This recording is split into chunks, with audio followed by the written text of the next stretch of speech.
ఈ వైద్య శిబిరానికి చేసేటువంటి డాక్టర్లందరికీ, అలాగే ఇక్కడికి వచ్చిన మా సూర్యచంద్ర సేవా సంస్థ సభ్యులకి, మా మిత్రులకి అందరికీ పేరు పేరున నమస్కారాలు. పామూరు గ్రామంలో ఈ మధ్యకాలంలో చుట్టుపక్కల గ్రామాల్లో కూడా చికెన్ గున్యా, డెంగ్యూ, టైఫాయిడ్ ఇట్లా రకరకాలైనటువంటి జ్వరాలతో, ఇంకా చెప్పాలంటే అసలు పేర్లు కూడా తెలియనటువంటి విష జ్వరాలతో ప్రజలు బాధపడుతున్నారు. దీనికి కారణం మన దోమలు. ఈ దోమలు విపరీతంగా ఉండటం వల్ల ఇటువంటి వ్యాధులు వచ్చేదానికి అవకాశం ఉంది. మనందరం కలిసి ఇటువంటి మెడికల్ క్యాంప్స్ ద్వారా వచ్చిన జబ్బుని తగ్గించుకోవడమే కాకుండా అసలు ఇటువంటి జబ్బుకు లోను కాకుండా ఉండేదానికి కూడా మనందరం కష్టపడి ప్రయత్నం చేయాలి. మన యొక్క బాధ్యత. మన ఇల్లు మాత్రం ఎంతో శుభ్రంగా ఉంచుకుంటున్నాం, మన మురికాలు, బజార్లు, రోడ్లు మాత్రం మనకి కావు అన్నట్టుగా ఇటువంటి చెత్త చెదారాన్ని తీసుకొచ్చి కాలువలు వేయడం, కాలువల్లో నీళ్లు పోకుండా కొబ్బరి చెప్పులు ఇటువంటివన్నీ రోడ్ల మీద వేయడం కారణంగా దోమలకు స్థావరాలు ఏర్పడి అవి పిల్లలు చేసి పెద్ద సంఖ్యలో మనందరినీ బాధ పెడుతున్నాయి. ఈ దోమలకి చిన్న పెద్ద, డబ్బున్న వాళ్ళు, పేదవాళ్ళు ఇటువంటి భేదం ఏం లేదు. కాబట్టి మనం ముఖ్యంగా గమనించాల్సింది, దోమలనేవి ఉండకుండా పామూరు గ్రామంలో మనం ప్లాన్ చేసుకుంటే ఇప్పుడు ఇక్కడ ఏర్పాటు చేసినటువంటి విష జ్వరాలు మొత్తం కూడా దోమలకు సంబంధించినవి. ఇంకా వీళ్ళు ఆంధ్రప్రదేశ్ ప్రభుత్వ ఆయుష్ శాఖ కొన్ని ఒంగోలులో 3 రోజుల క్రితం డాక్టర్ శేఖర్ సార్ని ఆర్డీడీ గారిని కలిశాము.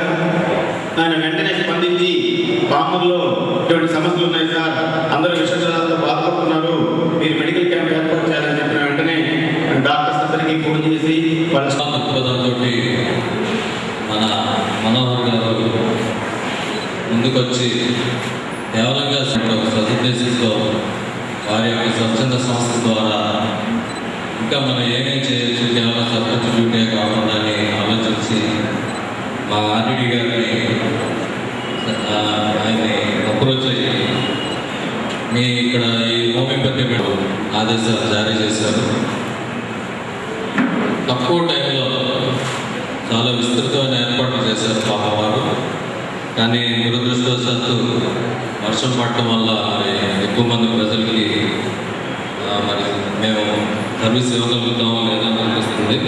బట్ స్టిల్ వారి స్ఫూర్తి చాలా అభినందనీయం. అయితే హోమియోపతి వైద్యము అంటే ఏంటో కూడా తెలియని పరిస్థితి ఒక 15-20 సంవత్సరాల క్రితం మన రాష్ట్రంలో ఉండేది. హోమియోపతి అంటే ఏంటి, దానివల్ల ఉపయోగం ఏంటి, అసలు ఈ పేరుతో ఒక సిస్టమ్ ఉంది అనేటువంటిది ఒక 15-20 సంవత్సరాల క్రితం చాలామందికి తెలియదు. కేవలం కొద్దిమంది బాగా చదువుకున్న వాళ్ళు, ఎలీట్ పర్సన్స్, ఐఏఎస్ ఆఫీసర్స్, ఒక్కొక్క ఊర్లో కనీసం 5 మంది 10 మంది చనిపోతుండేవాళ్ళు. బ్రతికిన వాళ్ళు కూడా పక్షవాతానికి లోనయ్యి వాళ్ళు ఎటువంటి సమాజానికి ఉపయోగపడకుండా జీవోత్సవాలాగా మిగిలిపోవడం జరుగుతుండే ఆ టైంలో హోమియోపతి వైద్యులు ముందుకొచ్చి మాది అంటే ఒక సిస్టమ్ ఉంది, దీన్ని మేము చేయగలం, దీన్ని మేము ప్రివెంట్ చేయగలం, వచ్చిన కేసుని క్యూర్ చేయగలం అని చెప్పేసి అప్పటి ప్రభుత్వాన్ని ఒప్పించి ప్రాజెక్టులు చేసి కడప, కర్నూలు, అనంతపురం జిల్లాల్లో ఎంతో ఇదిగా ప్రివెంటివ్ మెడిసిన్స్ ఊరూరా పంచిపెట్టడం జరిగింది. అప్పుడే ఈ తెల్ల మాత్రలు ఏంటి, దీనివల్ల ఉపయోగం ఏంటి అనేటువంటిది ప్రజల్లోకి గుర్తింపు అనేటువంటిది జరిగింది అన్నమాట.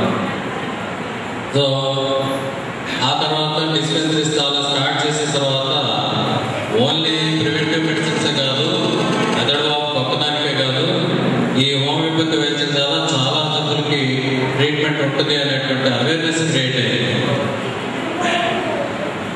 దీంట్లో ముఖ్యంగా హోమియోపతిలో ఇప్పుడు మీకు swine flu, dengue, malaria, even మామూలు కళ్ళ కలక 4 రోజులు ఉండిపోతుంది, కానీ అది ఎంతో బాధ పెట్టుకుంది. అటువంటి వ్యాధి కూడా ఉన్నాయి. దీన్ని ప్రభుత్వం గుర్తించింది. ఈ మందుల్ని విస్తృతంగా ప్రచారం చేసి వీటిని ప్రజా బాహుళ్యంలోకి తీసుకెళ్లాలనేటువంటి సంకల్పంతో ఇప్పుడు ప్రభుత్వం ఆగస్టు నుంచి డిసెంబర్ వరకు అంటువ్యాధులు ప్రబలినప్పుడు హోమియో వైద్యం ద్వారా వాటికి ప్రివెంటివ్ మెడిసిన్స్ డిస్ట్రిబ్యూట్ చేయాలి అనేటువంటి ఒక కార్యక్రమాన్ని కూడా చేపట్టింది. మెదడు బాబు గారికి మామూలు ఇదివరకు పిహెచ్సి ద్వారా ఇచ్చేవాళ్ళు, ఆ డోసేజ్ ఇక్కడ ఇచ్చింది. అట్లానే మిగతా డిసీజెస్ కూడా ఆయా డిసీజెస్ మనకి ప్రివలెంట్గా ఉన్నప్పుడు వాటికి సంబంధించినటువంటి మెడిసిన్ మా యొక్క ప్రభుత్వ హోమియో వైద్యశాలల్లో ఫ్రీగా ఉచితంగా లభిస్తుంది. కేవలం మెదడు బాబు వ్యాధి లేకపోతే డెంగ్యూ చికెన్ గున్యా కాకుండా నేను సర్పంచ్ గారికి విన్నపం చేసేది ఏంటంటే, చికెన్ పాక్స్ వస్తుంది, ఊళ్ళు ఒక్కసారిగా చికెన్ పాక్స్ వస్తుంది, లేకపోతే గ్యాస్ట్రోఎంటరైటిస్ వాంతులు విరోచనాలు అవుతాయి, లేకపోతే ఒక్కసారిగా జాండీస్ కేసులు వస్తుంటాయి, మలేరియా కేసులు వస్తుంటాయి. ఇటువంటి ఎపిడమిక్స్ ప్రబలినప్పుడు హోమియో వైద్యం యొక్క సేవల్ని తీసుకోవాలని విజ్ఞప్తి చేస్తాను.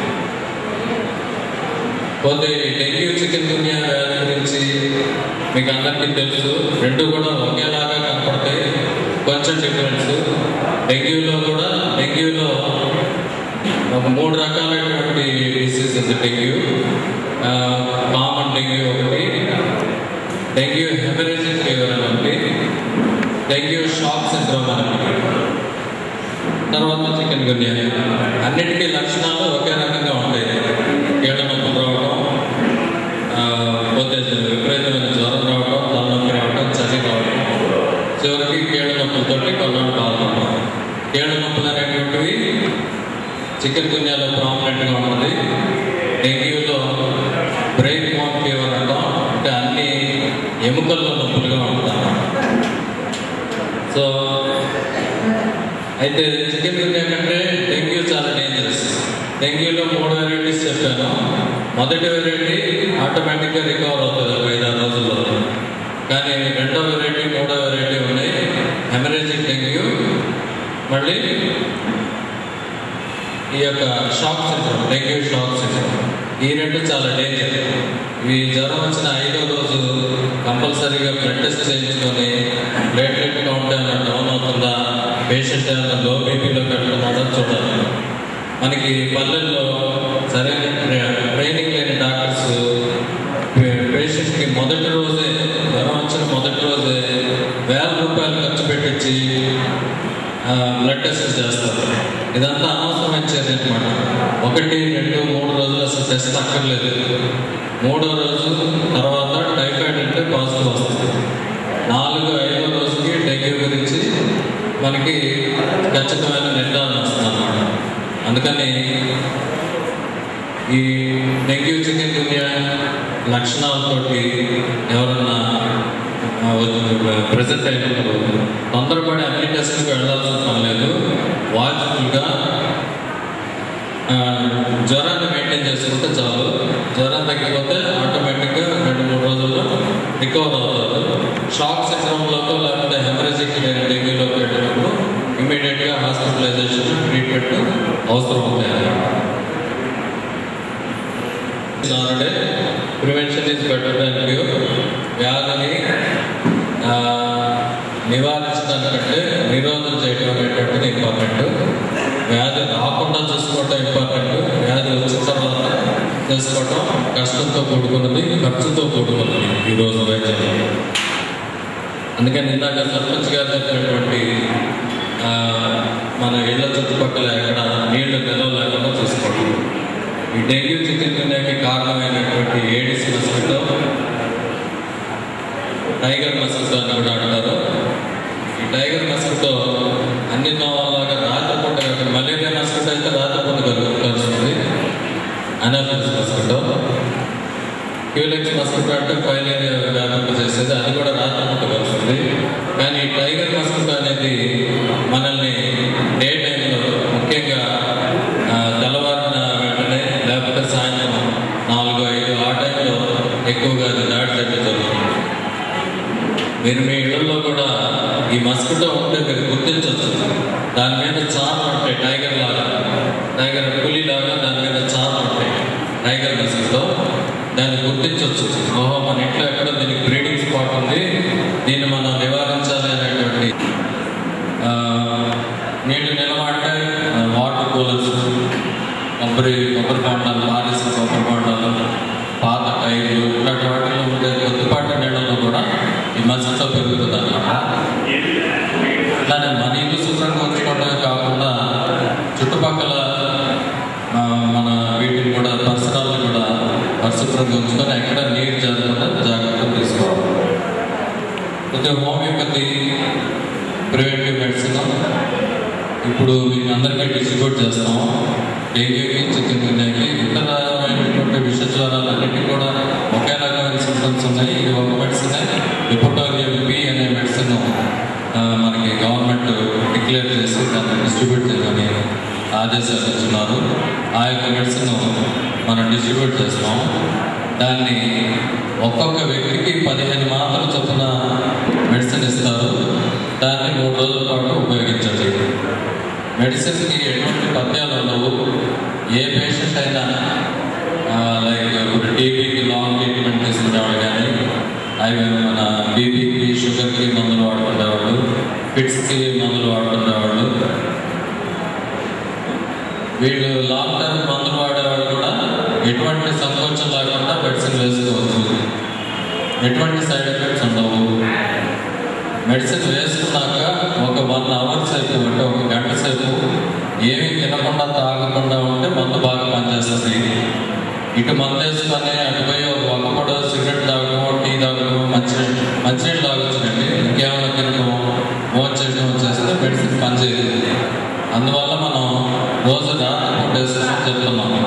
రాత్రి కదా పగలైనా మీరు వేసుకోవచ్చు. వేసుకున్నాక చాలాసేపు ఏం తినకుండా ఉంటే ఆ మందు యాక్షన్ ఉంటుందన్నమాట. 3 రోజులు వేసుకోమన్నాం కదా, 2 రోజులు వేసుకున్నాము, గ్యాప్ వచ్చింది, మళ్ళీ 3 రోజులు వేసుకోవాలని డౌట్ వస్తుంది. అక్కర్లేదు, 3వ డోసు వేయండి చాలు. సంవత్సరం లోపు పిల్లలకి వాళ్ళకి మెటర్నల్ ఇమ్యూనిటీ ఉంటుంది కాబట్టి వాళ్ళకి జనరల్గా అక్కర్లేదు. సంవత్సరం లోపు పిల్లలకి మిగతా అందరూ వేసుకోవచ్చు. ఒక్కొక్కసారి పొరపాటున తెలియక చిన్నపిల్లలు టీగా ఉన్నాయి కదా మొత్తం ప్యాకెట్ మొత్తం మింగేస్తారు. అప్పుడు మీరు గాబరా పడి హాస్పిటల్స్ పరుగు తీయాల్సిన పని లేదు. అది తెలిసిన వెంటనే చిన్నలపై కానీ కాఫీ కానీ పెట్టేస్తే దాని యాక్షన్ యాంటీడోట్ అయిపోతుంది.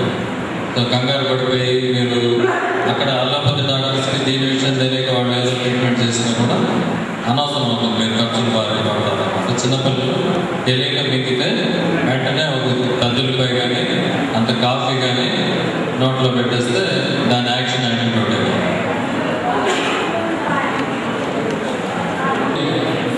ఈ హోమియోపతి వైద్యంలో దీర్ఘకాలిక వ్యాధులకి కూడా అద్భుతమైనటువంటి వైద్యం ఉంటుంది.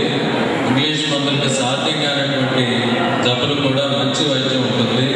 ఎన్నో సంవత్సరాల తరబడి రకరకాల హాస్పిటల్స్ తిరుగుతూ బాధపడుతూ ఉంటారు. వాళ్ళందరికీ కూడా మంచి మందులు దొరుకుతాయి అనేటువంటి విషయం నేను విజ్ఞప్తి చేయదలుచుకుంటున్నాను.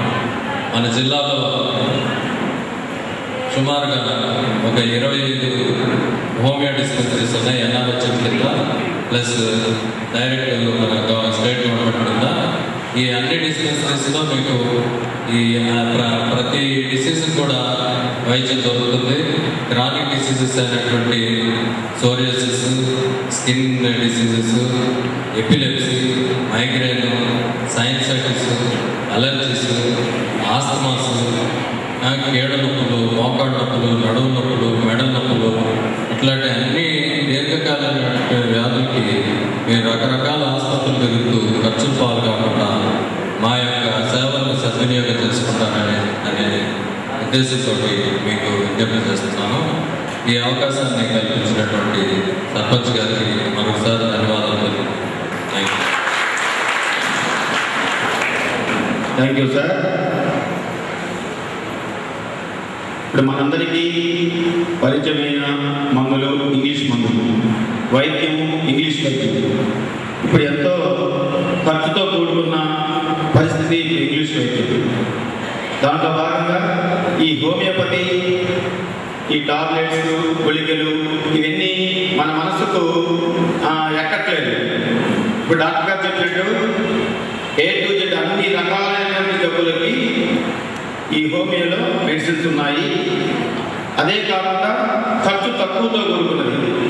ఇంకా ముఖ్యంగా కావాలంటే ఫ్రీగా గవర్నమెంట్ వారే ఏర్పాటు చేస్తున్నారు. మన ప్రాంతంలో హాస్పిటల్స్ లేకపోయినా ఇక్కడ హోమియో మెడిసిన్స్ వాడాలనుకుంటే చాలా తక్కువతో కూడుకుంటుంది. ఇంకా అతి ముఖ్యమైన విషయం, ఇంగ్లీష్ మందులు కానివ్వండి, దేనికి మొండి వ్యాధులు, సోరియాసిస్ ఉంది, చర్మ వ్యాధులు ఉన్నాయి, కొంచెం చాలా కొన్ని మొండి వ్యాధులు ఉన్నాయి. అవన్నీ కూడా హోమియో ద్వారా నయమని చెప్పడం, మన గ్రామ ప్రజలందరూ ఈ వైద్యాన్ని ఉపయోగించుకోవాలి. ఆ తర్వాత త్వరలోనే ఇప్పుడు మనం ప్రజలందరికీ చెప్పింది విష జ్వరాలు, డెంగ్యూ, టైఫాయిడ్ అనే విషయం మీదనే రమ్మని చెప్పాము. కానీ ఈ డాక్టర్ గారు మాట్లాడిన తర్వాత తెలిసింది ప్రతి ఒక్కటి ఇటువంటి ప్రాబ్లమ్స్ ఉన్నా కానీ మహిళలకి, పిల్లలకి, ముస్లిం వాళ్ళకి సంబంధించి ప్రతి ఒక్కరికి సంబంధించిన అన్ని రకాల జబ్బులకి మందులు ఇస్తూ ఉంటున్నారు. కాబట్టి ఈ ఆయుష్ శాఖ ఒంగోలు వారి ఆధ్వర్యంలోనే త్వరలో పెద్ద అందరికి సంబంధించిన మెడికల్ క్యాంపు ఏర్పాటు చేయాలని డాక్టర్ గారిని కోరుతూ ఇప్పుడు డాక్టర్ ప్రసాద్ గారిని మాట్లాడుతూ. Okay sir. సభకు నమస్కారం. ముందుగా మనకి ఈ సూర్యచంద్ర సేవా సంస్థ ద్వారా ఎన్నో క్యాంపులు నిర్వహించారు. సూర్యచంద్ర సేవా సంస్థ అధ్యక్షుడు మన సర్పంచ్ డివి మనోహర్ గారికి మరియు ఆయుష్ శాఖకు సంబంధించిన senior medical officer doctor Srinivasarao గారికి, అట్లానే మా మిత్రులు డాక్టర్ ప్రసాద్ గారికి, డాక్టర్ రత్నావళి గారికి నా నమస్కారం. ఇక్కడికి వచ్చిన ప్రతి పేషెంట్కి కూడా అందరికీ మంచి వ్యాధులకి మంచి మందులు ఉన్నాయి. ఈ ఆయుష్ డిపార్ట్మెంట్ ద్వారా సత్ఫలితాలు ఇచ్చే మందులు ఉన్నాయి. కాబట్టి ఈ వైద్య శిబిరాన్ని అందరూ కూడా మంచిగా వాడుకోవాలి. ముందుగా మనం మన పామూరు పట్టణానికి అత్యధిక మెజారిటీలో గెలుపొందిన డివి మనోహర్ గారికి అభినందనలు తెలుపుతూ మన ఆయుష్ శాఖ ద్వారా ఈ క్యాంపు పెట్టడం అందరికీ కూడా మనకి మంచి అవకాశం. అంతేకాకుండా మేమందరం కూడా కష్టపడి 10 సంవత్సరాలు చదివి డాక్టర్లు అయ్యి సేవలు చేస్తున్నాం. మన డివి మనోహర్ గారు ఏమీ చదివారు, బట్ డాక్టర్ డిగ్రీ లేకుండానే వైద్య సదుపాయాలన్నీ కూడా ప్రతి ఒక్కరికి కూడా కల్పిస్తున్నారు. మన పామూరు పట్టణానికి మనకు ఒక అదృష్టము, మన వరము. అలాగే కాకుండా ఆయన ఇంకా మంచి ఫలితాలు సాధించి మన రాజకీయంలో కూడా అత్యధికమైన ముందుకు పోవాలని కోరుకుంటూ సెలవు చెప్పినట్టుగా పామూరు గ్రామంలో వైద్య శిబిరాలు మనం ఎన్నో శిబిరాలు ఏర్పాటు చేశాం. కానీ హోమియోకి సంబంధించి వైద్య శిబిరం ఏర్పాటు చేయడం ఇదే మొదటిసారి. దీనికి ఈ వైద్య శిబిరంలో అన్నిటికీ సంబంధించిన మందులు ఉంటాయని, దానికి సంబంధించిన మనకు తెలియదు ఇప్పటి వరకు. ఈ అవకాశాన్ని మనం ఉపయోగించుకున్నాము. డాక్టర్ శ్రీనివాసరావు గారు మన ప్రకాశం జిల్లాలోనే సీనియర్ మెడికల్ ఆఫీసర్. ఆయన చాలా పేరొందిన డాక్టర్. ఆయన దగ్గర ఎంతోమంది పేషెంట్లు హోమియోలోనే రోజుకు 130 మంది ఓపీలు, పబ్లిక్ అంతమంది చూపించుకుంటున్నారంటే ముందు ఆ వైద్యంలో కూడా పట్టుంది. కాబట్టి హోమియో వైద్యం వైపు కూడా మనం చూడాలి. మన కుటుంబ ఖర్చులు వైద్యంలో భాగం అయిపోయింది. కాబట్టి మనం హోమియో వైపు కూడా మళ్ళీ కొంచెం డబ్బు తక్కువతో కూడా పోతుంది. సైడ్ ఎఫెక్ట్స్ కూడా ఉండవు. మీరందరూ గమనించాలి. ఇందాక డాక్టర్ గారు చెప్పినట్టు దోమలు, టైగర్ దోమలు ఇవన్నీ కూడా మనని కుడితే జబ్బులు వస్తున్నాయి. మనము కొబ్బరి బొండాలు, చెత్త చెదారము అంతా రోడ్డు మీద వేసి, ఆ తర్వాత పబ్లిక్లో ఇళ్ల మధ్యలో సొంత స్థలాలు ఉన్నాయి చాలామందికి. పామూరులో ప్రతి బజార్లో సొంత స్థలాలు ఉన్నాయి. ఆ స్థలాల్లో చిల్ల చెట్లు, చెత్త చెదారం చుట్టుపక్కల ఉన్న దాంట్లో వేసేసి మురుగు చేసి దోమలు, కొబ్బరి బొండాలు వేసి దానివల్ల ఎక్కువ దోమలు పెరిగిపోతుంది. మనం మన ఇంట్లో కాదు కదా, మనకు సంబంధం లేదని ఉంటే అక్కడ పుట్టిన దోమ అక్కడే పెరగట్లేదు, వచ్చి మన మిద్ది మీద ఉన్నా కానీ మన ఇంట్లోకి వచ్చి దోమ పుట్టుంది. కాబట్టి గ్రామ ప్రజలందరూ సహకరించాలి. మా వంతుగా గ్రామ పంచాయతీ పాలకవర్గం తరపు నుంచి ఏమైనా సరే పారిశుద్ధ్యం మీద చాలా జాగ్రత్తగా దృష్టి పెట్టి గట్టిగా చేస్తాము. ఈ అవకాశాన్ని నేను ప్రజలందరూ ఉపయోగించుకోండి. ఇప్పుడు ఈ కార్యక్రమం ఈ మెడిసిన్స్ ఇచ్చేది కానివ్వండి, ఈ డాక్టర్స్ చూసేది సాయంత్రం వరకు ఉంటుంది. కాబట్టి మీరందరూ కూడా మీరు మా మెడిసిన్స్ తీసుకెళ్ళిన తర్వాత మీ బంధువులకి, మీ మిత్రులకి అందరికీ చెప్పి ఈ అవకాశాన్ని వారందరూ కూడా ఉపయోగించుకోమని చెప్పవలసిందిగా కోరుకుంటూ ఇంకా కాసేపట్లో వైద్య శిబిరం